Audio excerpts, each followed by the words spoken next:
Okay, I guess we're on. Okay, this is me. I'm just addressing this to family or friends who show up.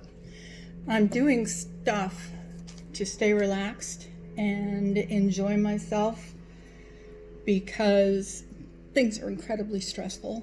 Both because I'm learning an awful lot about what I have been missing regarding the experiences of my black friends who tried to tell me, in all honesty, and I didn't understand.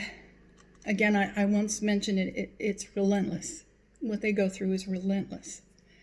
And I don't ask them to explain anything because I know that that is not their job. They've been trying for a long time.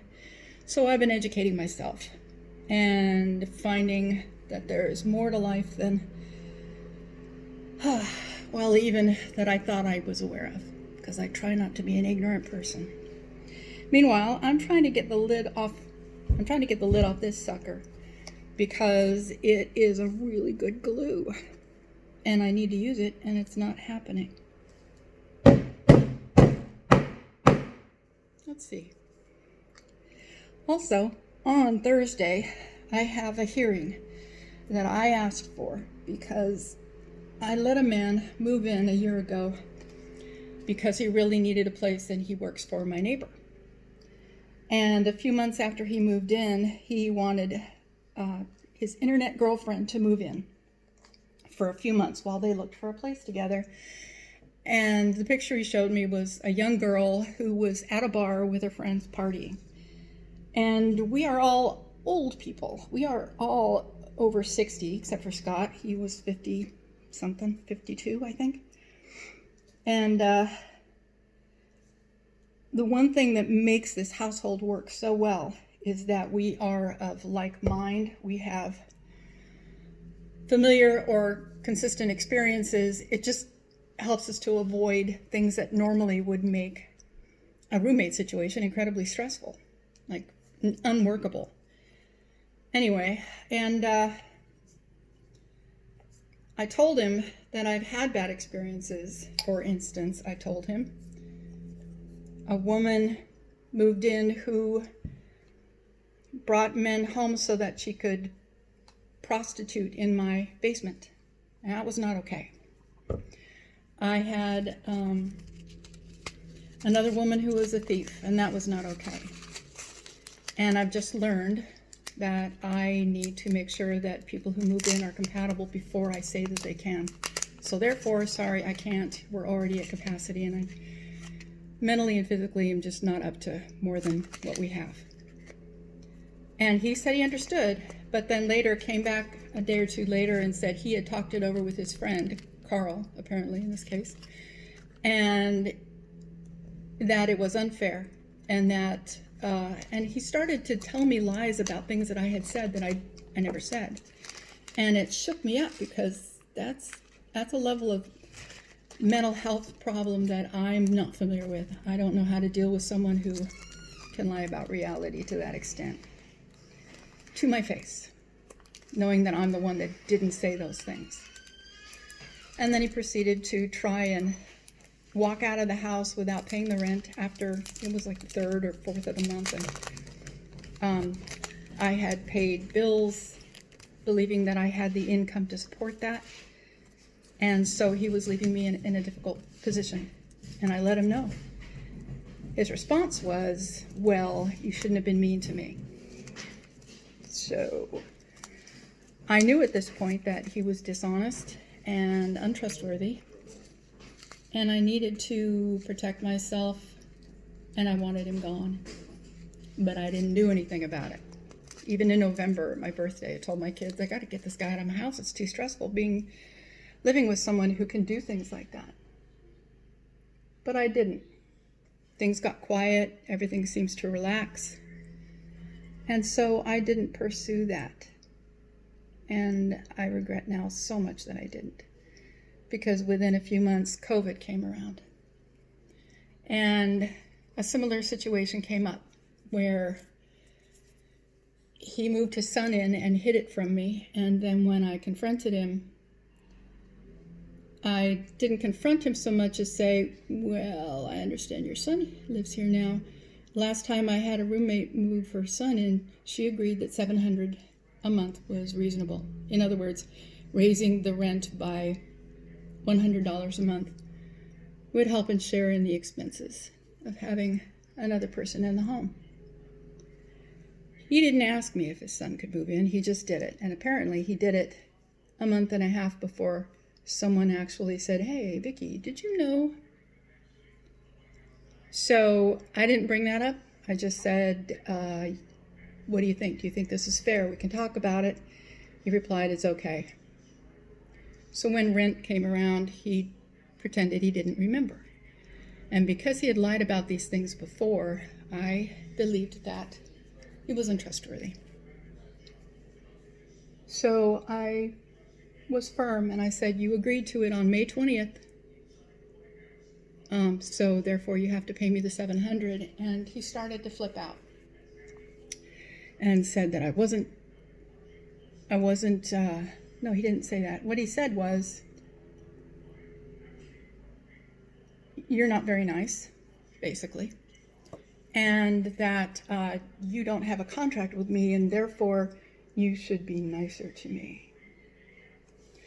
And I took that as a direct threat because in the world of women, all you menfolk out there may not be aware, but in the world of women, if you tell a woman she has no legal protections and therefore she should be nicer to you, that means that you intend harm, or at least intimidation with the intent to harm.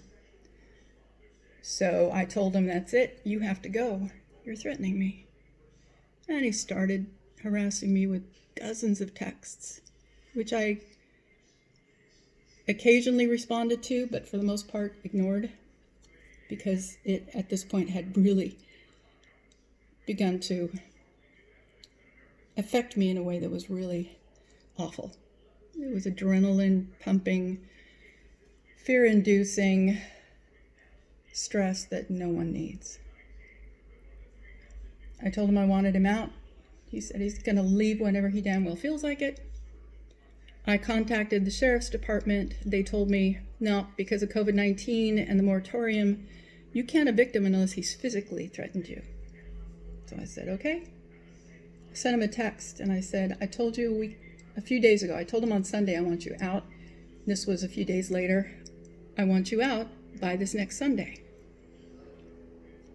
And he lost his mind and began harassing me with a lot more texts than he had before. I knew that I didn't have any legal basis to evict him at this point until I mentioned to a friend of mine that this was happening, and she turns out to work for Child Protective Services. And she started asking me a few questions, knowing that my health is really, really bad right now, that I am 63 years old, that the circumstances qualify me for a vulnerable adult protection order. So I filed one. I went to the courthouse and I filed it. I didn't exaggerate. I didn't claim anything other than the truth. And so based on what I put in there, they gave me an order for a hearing in 2 weeks and a mandatory removal of this man from my premises. And until the hearing, he wasn't allowed to be here or within 1,000 feet of here. He kept skipping out on getting served. I had the sheriffs out a couple of times and he had already left. I gave the sheriff his phone number. They talked to him. They told him, this is just this thing. It's no big deal. You're not in any trouble. And he said, sure, I'll call 311 and I will meet you at the house to get my things until the hearing. And then he started coming to the house thinking that he could get in without contacting them.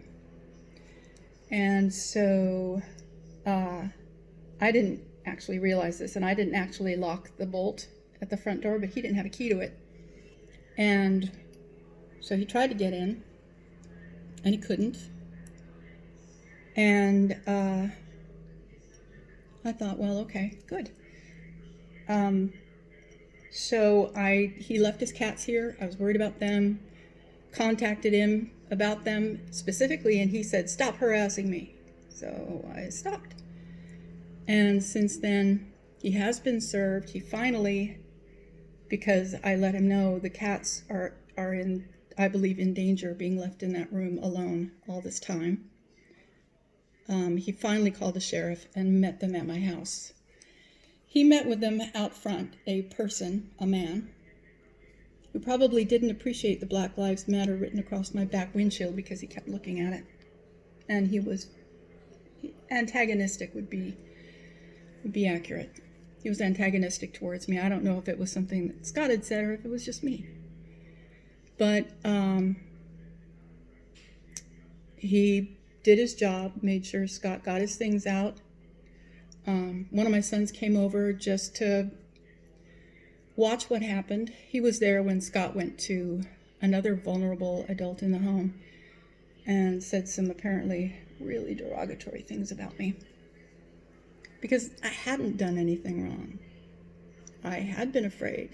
I did feel threatened.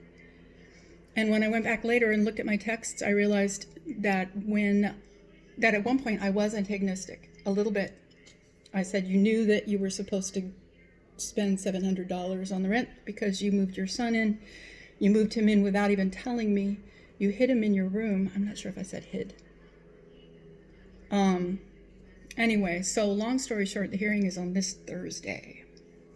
So I'm doing things to stay calm because I've been through worse than this. This is just such a small thing, but it's affecting me in a much outsized way. And I have to think it's because I have been educating myself and watching videos, and especially James Baldwin, an incredibly intelligent writer, black writer, who passed away a couple decades ago.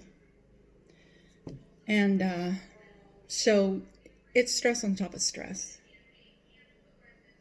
And I do know how to do mindfulness. I don't always remember to do it. You know, it doesn't help having the tools if you forget how to use them or that they're even there.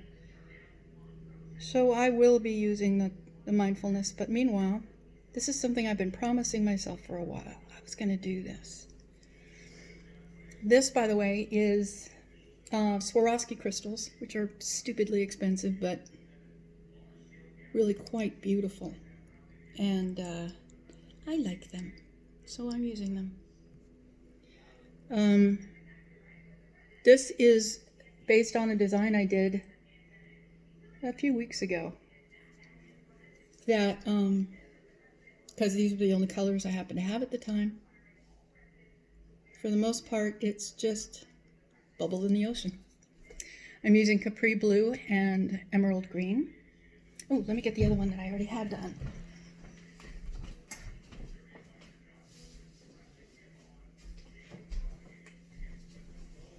Okay, this is the one that I had already done, and you can't see it. There it is. It's extremely sparkly, and you can't tell. And it also goes up the stem. And the glue is the really good glue that Mom's husband, Andrew, used when he built boats. So I'm hoping that if I turn the lights on, you'll see better. Yeah, sparkly. Anyway, the glue is very strong. They won't fall off. So I'm going to keep working on this. I hope you all are having the best COVID-19 Sunday to date, and that you all remember compassion and have embraced the concept of the value of the lives around you, as I have, because it gives me a lot of peace and a lot of joy. I am happier with my life now than I have been, despite the stress, despite the times when I go through all the mistakes I made as a mother and how my children probably really should hate me, but they don't, which is amazing. Probably because they know I'm so ignorant and was really only trying to do my best. Anyway, to my family, I love you guys. Donna Sisson, it was your birthday this past week. Ms. Sophronia Nichols in an alternate life. And I hope I get to see you all soon.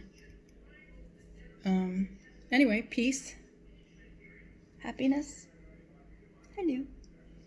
And I'll talk to you guys soon. Love you.